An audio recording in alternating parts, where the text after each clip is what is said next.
So I was watching a YouTube video and he referenced alcohol use by country, and I thought that would be a very interesting project to try to graph using a new template that I've developed. Anyway, so I did a quick search of countries, alcohol consumption, and found this Wikipedia page. And so what I'm going to do right now is actually walk through my template and see if we can't get some interesting graphs out of it. So the first thing I'm going to do is grab the URL, and then let's find my template. I've already got it open. So here it is on GitHub. I've got a repository for a webinar I'm doing, or perhaps by the time this video comes out I will have done. And the repository is called OTF Data Analysis 2021-05, and you can see the link up there. And this particular document is called Data Analysis Template, and GitHub does a pretty nice job of rendering it. But what I'd prefer to do is open it in Colab. And when I do it here, it's quite nice because now you get the table of contents on the left. You get the ability to copy it to your own drive, and you get the ability to interact with it. So, anyway, what I'm going to do right off the bat, since I've got the URL copied, I'm going to paste it. Here, why don't we crank up the size a little bit to make it easier to see.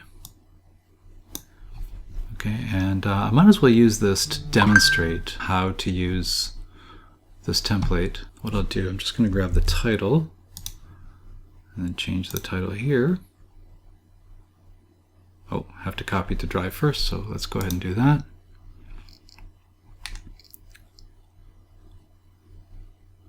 And it kept my URL here, so that's good to know. So that means that we can go ahead and experiment with the notebook and then save it to drive at any time, and any changes that we made will be intact. And in fact, I'll put the title right here as well. Now you'll notice that this is Markdown, so this is a level 1 heading, right? So it's got the hashtag there. If it was a level 2 heading, you would put 2 of those. Right over here on the right hand side, you can see the preview of what it looks like. And it's not, it's not a super friendly editor, but the basics are here, like bold and italics, right? And you'll see the Markdown happen here. Yeah, let's just get rid of these. And to close off of a cell, you can do Shift Enter. And if that happens to be a programming field, a coding field, like here, when you do Shift Enter, it will actually run that. And you see this the icon changes to show that it's running, right? Okay, so going over this, an important thing, it says use this template as a starting point, and then delete anything you don't need, right? And then there's a little reminder, change the title at the top and any text under the heading. So if you were a teacher using this as a template for your students, this could be where you put the instructions of what you want your students to do. Okay. Here in the objective, so you would record what it is you want to analyze, where the data is coming from, and what output do you want. So for this video, I'm not going to bother with that, but again, if you're a teacher creating this as a template for your students, then you would do that. So getting the data. So the data analysis process basically is, you have to have some input, you have to process the data, and then you output it, generally to a graph where you would save it as another data file. And the primary library that we're going to use here is called Pandas, right? So before we can do anything, we have to import that, right?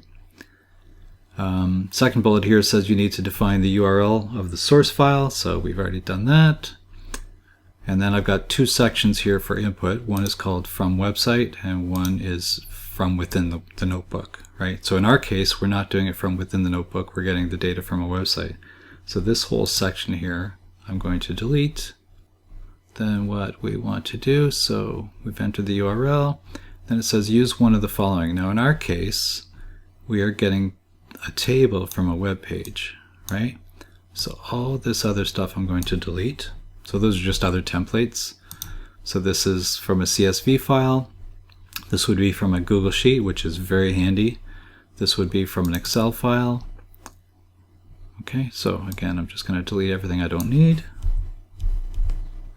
Okay, now, the way this works, we've got the URL, we've got pandas imported, okay, and pandas is, internally we use it as PD, so that's what that means right there. So the first thing we have to do is we have to run this one method called read HTML, and what we're doing is we're passing in the URL, which we've defined here. And then we are sticking that in what's called a data frame.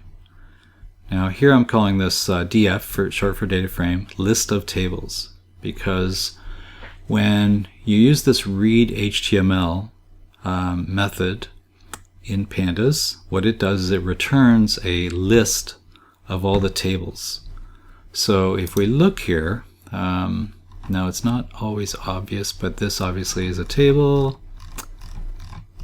Here's another table, right? Here's another table. So there's more tables than just one, right?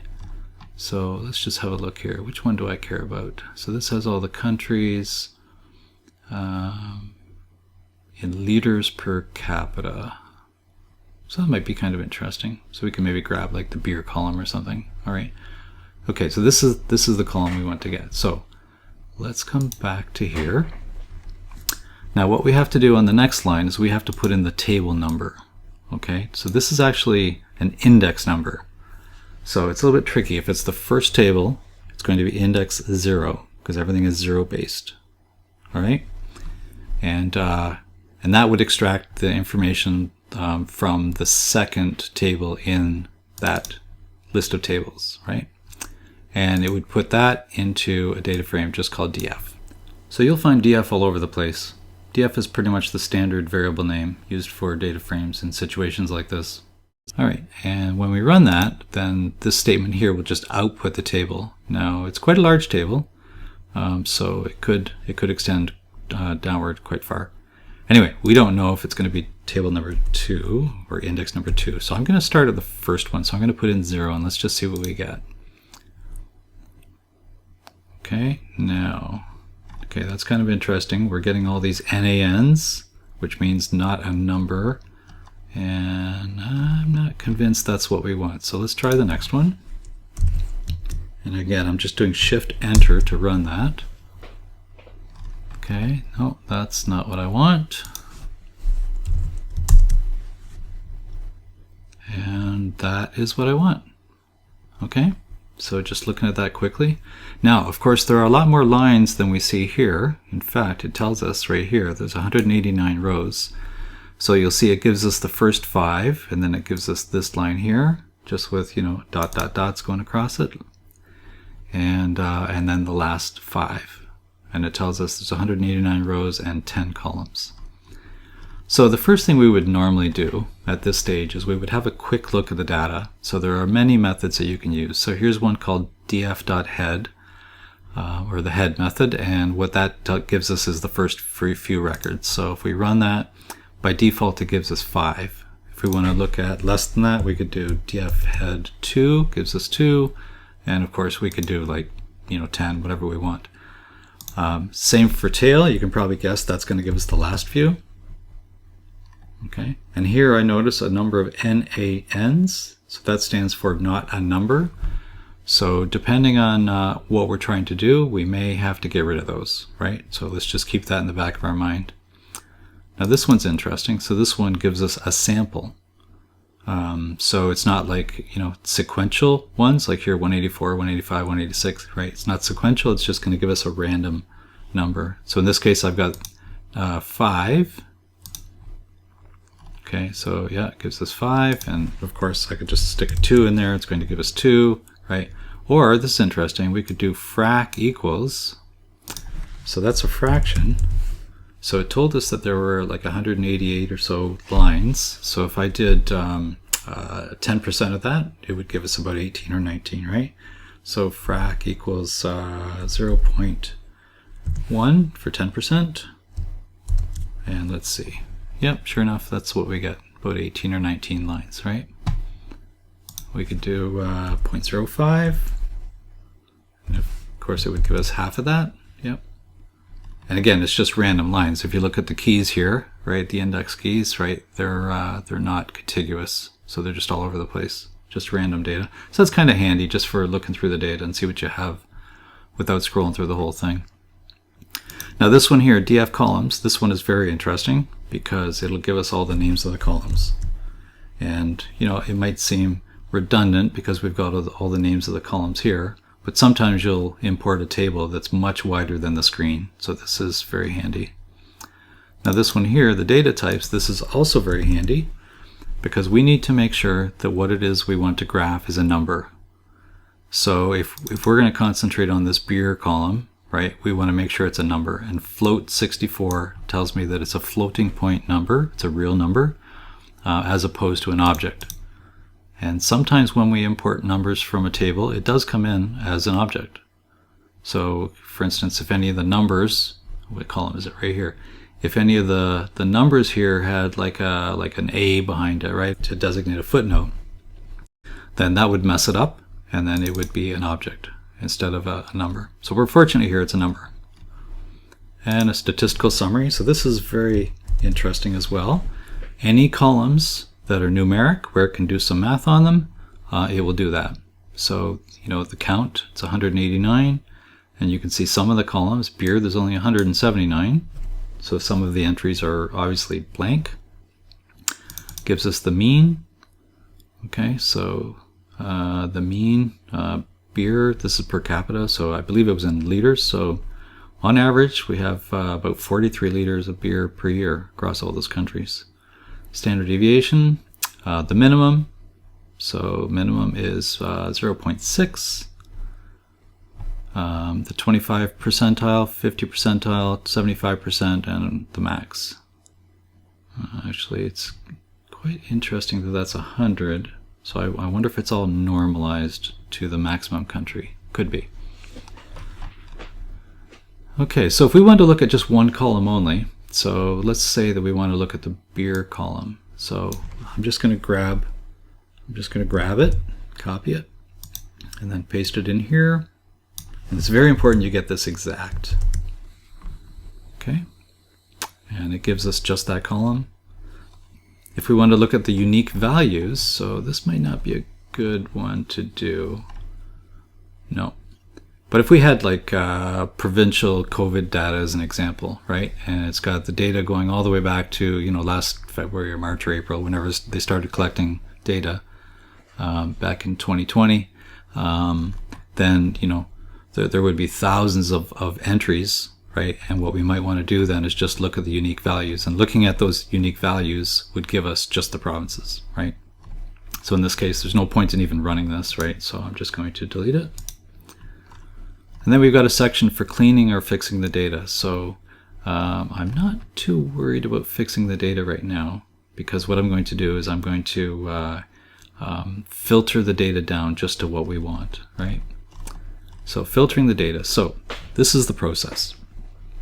What we want to do is we want to create a filter, and we're going to apply some Boolean expression, right? So what I'm interested in is the you know, let's say the 20 largest beer consumers. So I'm going to do beer percent. I'm going to grab that. I'm going to paste that in here. And so I'm looking at the value, right? And I want to make sure that it's above a certain value. So what are some typical values? So let's just try 50 just for a number. See what we get. Yeah. Oh, I forgot to explain the rest of this. So this is the filter that I create right here. Okay, and then I apply the filters. So the way I do that is I run this method called loc, and normally you would put like a index number in there, but in this case I'm putting the filter in there. All right, and then I'm sticking that in a new data frame that I'm calling dataframe_subset. That way it doesn't interfere with my original data frame. We're creating a new one. All right. Now in this case it's giving us 64 rows, so that's too many, right? So let's increase that number, 75. Okay, that's giving us about 20. That's fine. Okay, so now we have a new data set, new data frame called df subset. So we want to plot it. So there's different kinds of plots we can do. So in this case, we want to do a bar graph. Okay, and let's just get rid of a few things right now. So style, there's no line in a bar graph, so we're not too worried about the line style. The grid we'll leave on, the legend probably false. Here's a couple lines in the template for limiting the range of the x values, so that's not a factor here. X label, Y label, we'll take care of that later.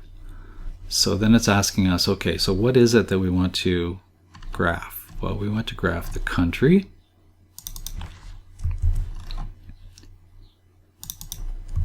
And we want to grab the beer column.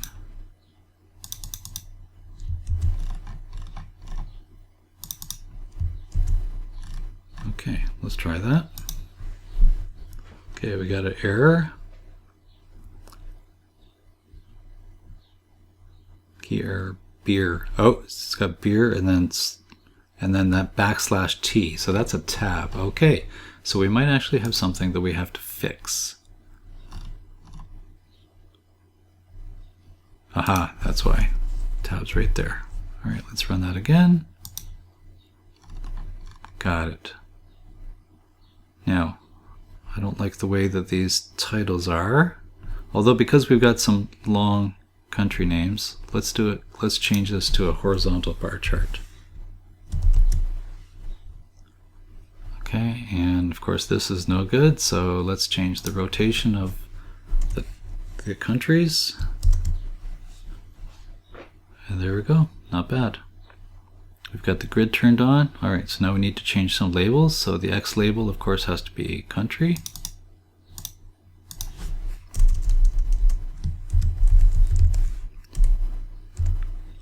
And the Y label, I see it's not even using. So I'll just get rid of that. And the title, beer consumption by country, top 10 in liters. Okay, let's run that again. Okay, there we go. Now I do have one more cell here, so if you want to save the plot, so you could change the file name if you want to, but I'll just go ahead and run it, and that will appear in the file section. So over here on the left hand side, and there's output.ping, and if I double click on it, you'll see it here. Okay, now I do notice the left hand side of the country names are getting clipped off, so there is a little technique that I have for that, but that's a little bit too advanced for this intro video that I'm doing. So hopefully I'll cover that in another video. Okay, if you have any questions, leave them in the comments below. And I hope this helps. I hope this was useful. Thank you.